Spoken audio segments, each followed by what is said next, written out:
নমস্কার, আমি ভাস্কর বন্দ্যোপাধ্যায়। প্রতিযোগিতায় পা মেলাতে চান? তাহলে কম্পিউটার শিখুন, কারণ কম্পিউটার এখন সময়ের দাবি। কম্পিউটার কোথায় শিখবেন?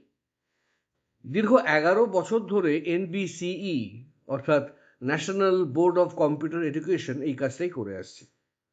সেখানে হার্ডওয়্যার, সফটওয়্যার, ডিটিপি, বিভিন্ন সার্টিফিকেট, বিভিন্ন ডিপ্লোমা কোর্স করানো হয়, যার অ্যাডমিশন এখন চলছে। তাই দেরি না করে কাছাকাছি কোনো এনবিসি সেন্টারে গিয়ে যোগাযোগ করুন এবং কম্পিউটারটা শিখে নিন। আর আপনি এছাড়াও ভিজিট করতে পারেন www.nbcskillindia.in এ। একটা সুন্দর ভবিষ্যৎ আপনাদের সামনে দাঁড়িয়ে আছে, সেটাকে গ্রহণ করুন। Have a great future, have a great career, এনবিসির হাত ধরে। All the best.